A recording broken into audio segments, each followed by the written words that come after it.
आप सभी का स्वागत है हमारे YouTube चैनल पर।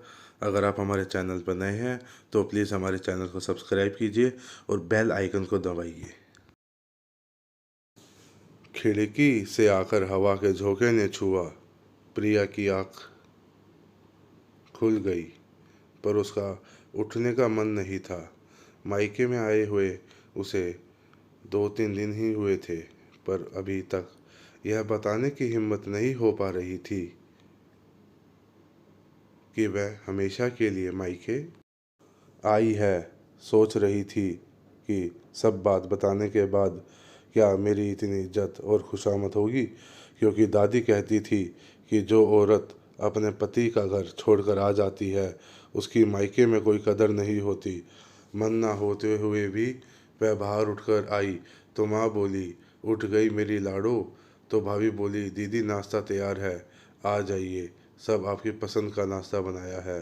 तो इतने में माँ पूछती है, क्या बात, जब से आई है ससुराल की कोई बात नहीं बताई? तेरे सास ससुर कैसे हैं? बच्चों को भी नहीं लेकर आई। और संजय जी तो कब आ रहे हैं तेरे को लेने? कितने दिनों के लिए आई है? कुछ तो बता, ताकि शॉपिंग वगैरह आराम से कर सके। तो प्रिया कहती है, अगर मैं कहूँ कि मैं कभी नहीं जाने वाली। यह सुनकर सब अचंभे से उसके मुंह की तरफ देखने लगते हैं। तभी माँ बोली, हम समझे नहीं लाडो, इसमें समझाना क्या है माँ। अब मैं इस घर में नहीं रहना चाहती। पापा और भैया ने जब यह बात सुनी तो वह तो जैसे सदमे में आ गए। एक ही मिनट में से घर में से हंसी गायब हो गई। अगले दिन से दिन बहुत बड़े लगने लगे थे। माँ का पूजा पाठ बढ़ गया था, मानो भगवान को खुश करके कोई हल निकलवाना चाहती थी। भाभी भी ज़्यादातर अपने कमरे में रहने लगी। प्रिया बिस्तर पर पड़ी सोच रही थी कि क्या करूं, ट्रांसफ़र करवा लेती हूं, तलाक लेने से तो बहुत ज़्यादा बदनामी होगी। 15-20 दिन ऐसे ही निकल गए। सबको एक छोटी सी उम्मीद थी कि संजय जी आएंगे और प्रिया को साथ चलने के लिए कहेंगे, लेकिन जिन हालात में अपना ससुराल छोड़कर आई थी, संजय जी के किसी संदेश की उम्मीद तो प्रिया को बिल्कुल भी नहीं थी, क्योंकि संजय जी की नज़र में तो वह कभी गलत होते ही नहीं है। अगर सिद्ध हो भी जाए तो माफ़ी मांगना उनकी शान के खिलाफ है। भाभी ने पूछा, नंदोई जी का कोई फ़ोन आया? तो प्रिया कहती है, नहीं। तो भाभी कहती है, देखो प्रिया, अपनी मर्जी से शादी की थी ना तुमने, तभी क्यों नहीं मना कर दिया? तेरी इच्छा थी लड़का पढ़ा लिखा हो, रुतबे वाला हो, हैंडसम हो, हमें वैसा ही लड़का ढूंढा। फिर अब क्या हो गया? तो प्रिया ने कहा, कुछ नहीं। तो माँ कहती है, कुछ नहीं, बस ज़्यादा पढ़ लिख कर इसका दिमाग खराब हो गया है, बाप की बिगाड़ी हुई है, लड़ झगड़ कर चली आई, यह भी नहीं सोचा कि लोग क्या कहेंगे। अरे, मियाँ बीवी की लड़ाई में भी कोई लड़ाई होती है? जाकर माफ़ी मांग ले, अगर कहेगी तो हम भी साथ चलेंगे दामाद जी को समझाने। तो प्रिया ने मन ही मन सोचा, इतना आसान नहीं ये है। यह सब संजय के लिए पत्नी की जो परिभाषा है, मैं उसमें फिट नहीं होती, और मेरे लिए जो पत्नी की परिभाषा है उसमें वह काफ़ी अलग है। मैंने एक ऐसे पति का सपना देखा था जो मेरे सहचर और मित्र हो, जिसके साथ मैं अपनी हर भावना की साझेदारी कर सकूं। वह ऐसे नहीं हैं। उनकी नज़रों में पत्नी का ना कोई व्यक्तित्व है, ना ही महत्वाकांक्षी है। हर काम में कमी निकालना, तिल का ताड़ बनाना। काफ़ी वर्ष हो गए हैं मेरी शादी को। इस बीच में कई बार अपने मायके आ चुकी हूँ, लेकिन 2-4 दिन के लिए, और हर बार औपचारिकता बढ़ती गई। इस बार तो जैसे कुछ आर पार देख रही हो। सब लोग कितने दूर दूर हो गए हैं। लगता है जैसे वह किसी सुविधा संपन्न होटल में रह रही हो। सब इसी फिराक में है कब वह जाए और यह सब चैन की सांस ले। दादी सही कहती थी, पति और बच्चों के साथ थोड़े दिनों के लिए मेहमान की तरह आए।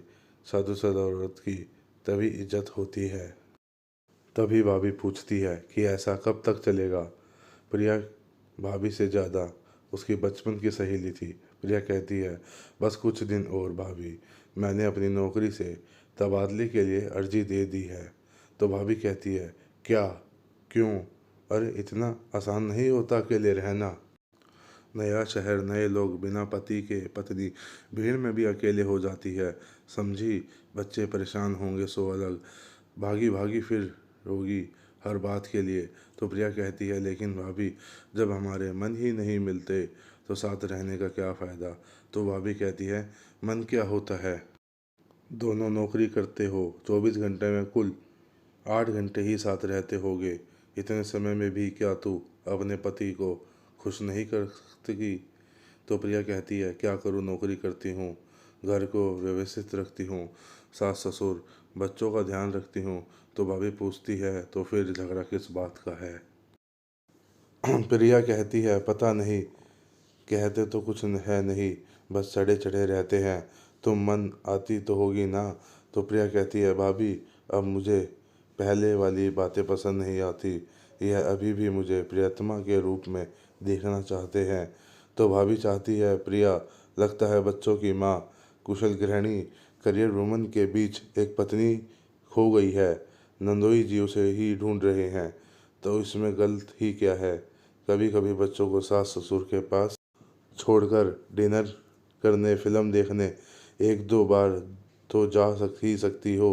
भाभी कमरे से बाहर निकलते ही प्रिया सोचने लगी कि चीज़ें इतनी भी बोझिल नहीं होती जितना हम उन्हें बना लेते हैं।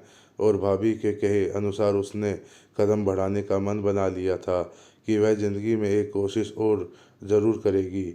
और फ़ोन किया था तो संजय भी मान जाते हैं। घर के दरवाजे पर दामाद को देखकर माँ खुश हो जाती है और बहू को आवाज़ देती है, तो वह उन्हें नमस्ते करती है और पानी का गिलास देती है। तो सासू माँ कहती है, बहू जा जल्दी से दामाद जी के पसंद के पनीर के पकोड़े और चाय बना कर लिया। इतनी देर में प्रिया कमरे से बाहर आती है। आज वह संजय की पत्नी नहीं, मंगेतर जैसी लग रही थी। सूट पहनकर, हल्का सा मेकअप और बालों को धोकर खुला छोड़ा हुआ था। संजय तो बस उसे देखता ही रह जाता है। तो प्रिया की माँ खाने की तैयारी करने को कहती है, तो संजय मना कर देते हैं और कहते हैं कि मम्मी जी, खाना फिर किसी दिन खाएंगे, अभी थोड़ा काम है तो जाना होगा, और मैं प्रिया को लेकर चला जाता हूँ। प्रिया कहती है, संजय घर नहीं, मॉल चलते हैं, तो लंच भी साथ में करेंगे। दोनों हाथ में हाथ डालकर घूमते हैं, आइसक्रीम खाते हैं, साथ में लंच करते हैं।